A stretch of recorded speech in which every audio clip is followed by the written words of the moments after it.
અમદાવાદમાં રાયપુરમાં લોકો ચકલીની પૂજા કેમ કરે છે?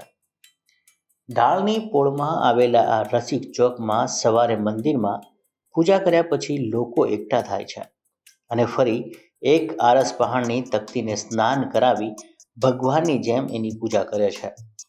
આ કોઈ ભગવાનનું દેવસ્થાન નથી, પણ એક ચકલીનું શહીદ સ્મારક છે.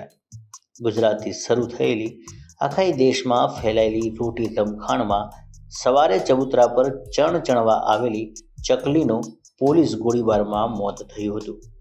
ત્યારબાદ આંદોલનને સફળતા મળી. 1974ના આ આંદોલનમાં માણસો સાથે શહીદ થયેલી આ ચકલીની પણ સ્મશાન યાત્રા નીકળી હતી. ત્રીનું ફાયરિંગ કર્યું. એ ફાયરિંગમાં અહીંયા એક અબોલ ચકલીનું અવસાન થયું. જેને અનુરૂપ પૂરના તમામ રહીશો, આમ જનતાએ, ખાડિયાની આમ જનતાએ ભેગા થઈ એમની શમશાન યાત્રા કાઢી છે.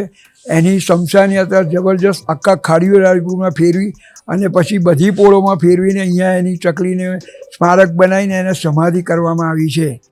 ગુજરાતથી શરૂ થયેલા રોટી રમખાણ આંદોલન નવનિર્માણ આંદોલનમાં ફેરવાયું હતું. એમાં સ્થાનિક લોકો શહીદ થયા હતા.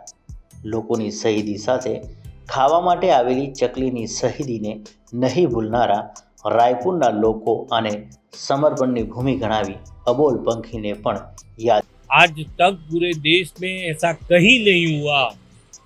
इसी तरह ये चिड़िया की स्मशान यात्रा, यहाँ के जन संघर्ष करने वाले जनप्रतिनिधि, उस पोल में रहने वाले जनप्रतिनिधि लोगों ने वो स्मशान यात्रा निकाली और स्मशान यात्रा के बाद वहाँ खाबी बनाई हुई है।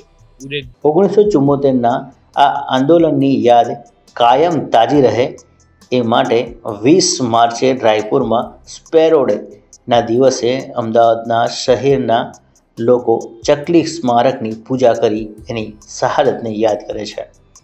अहेवाल कल्पेश मोदी, एडिट बाय आमीन परमार।